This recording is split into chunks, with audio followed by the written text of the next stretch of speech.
আপনি 5 আগস্ট ছাত্র জনতার গণ অভ্যুত্থানের পরে আপনি দেখেছেন যে ছাত্রলীগের সন্ত্রাসীরা যারা গত জুলাই এবং আগস্টে নির্বিচারে প্রকাশ্যে গুলিবর্ষণ করেছে, যে সংগঠনটি শুধুমাত্র কাগজ কলমে নিষিদ্ধ হয়েছে, সেই সংগঠনের কোনো শীর্ষ সন্ত্রাসী এখনো পর্যন্ত এ সরকার গ্রেপ্তার করতে পারেনি।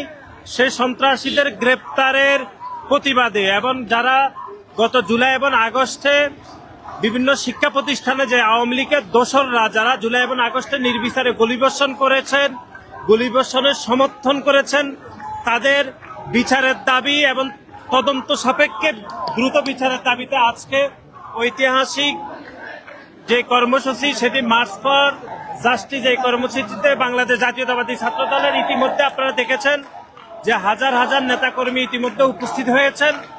আমরা এই সরকারকে বার্তা দিতে চাই যে অতি দ্রুত সময়ের মধ্যে খুনি সংগঠনের শীর্ষ নেতৃত্বদেরকে অবশ্যই গ্রেপ্তার করতে হবে এবং বিভিন্ন জেলার যারা এই সংগঠন খুনি সংগঠনের সভাপতি এবং সাধারণ সম্পাদক রয়েছে, তারা এখনো প্রকাশ্যে রাস্তায় ঘোরাঘুরি করে, তাদেরকে আইন শৃঙ্খলা রক্ষা বাহিনী এখনো পর্যন্ত গ্রেপ্তার করার জন্য যে তৎপরতা, সেটি আমরা এখনো পর্যন্ত দৃশ্যমান কোনো কিছু দেখছি না। সার্বিক বিষয়ে আমরা আজকে সাধারণ শিক্ষার্থীদেরকে ঐক্যবদ্ধ করে সাধারণ শিক্ষার্থীরা সহ বাংলাদেশ জাতীয়তাবাদী ছাত্রদল এই খুনি সংগঠনের প্রত্যেকটি নেতাকর্মীকে বিচারের দাবিতে এবং জুলাই আগস্টে গণ অভ্যুত্থানে যারা সরাসরি এই গণ অভ্যুত্থানকে বাধাগ্রস্ত করেছে, সেই সকল আওয়ামী লীগ দোষরদের বিচারের দাবিতে আজকে মার্চ ফর ডেমোক্রেসি অনুষ্ঠিত হচ্ছে। আরেকটা প্রশ্ন আপনার কাছে, যে অভ্যুত্থানের 5 মাস পার হয়ে গেল, এখনো অব্দি শেখ পরিবারের কাউকে গ্রেপ্তার করা হয়নি। আপনাদের কি মনে হয় যে এই শেখ পরিবারের সদস্যরা এখনো কাদের ছত্রছায়ায় বাহিরে আছে?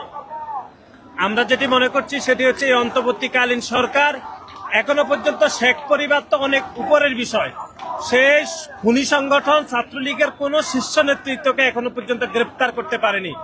এই সরকারের মনোযোগ অন্যদিকে ধাবিত হচ্ছে, যেগুলো অপ্রাসঙ্গিক আলাপ আলোচনাতে সরকার চলে যাচ্ছে, কিন্তু যে মূল ফোকাস বিশেষ করে যারা গুলিবর্ষণ করেছে নির্বিচারে তাদেরকে এখনো পর্যন্ত গ্রেপ্তার করতে পারেনি। আপনি যেটি বলেছেন শেখ পরিবারের কোনো সন্ত্রাসী এখনো পর্যন্ত গ্রেপ্তার হয়নি, আমরা শুধু গণমাধ্যমে 2-4টি সংবাদ পরিবেশিত হতে দেখছি। সুতরাং সার্বিক সবার গ্রেপ্তার বিচারের দাবিতে আজকে ঐতিহাসিক মার্চ ফর জাস্টিস অনুষ্ঠিত হবে। এখানে সাধারণ শিক্ষার্থীরা ইতিমধ্যে চলে আসছে, আমরা আরেকটু পরে আমাদের মিছিল শুরু করবে এবং এটি শান্তিপূর্ণ একটি মিছিল হবে। আপনাদের সবাইকে সহযোগিতা করার জন্য আমরা অনুরোধ করছি। ঠিক আছে ভাই, ধন্যবাদ।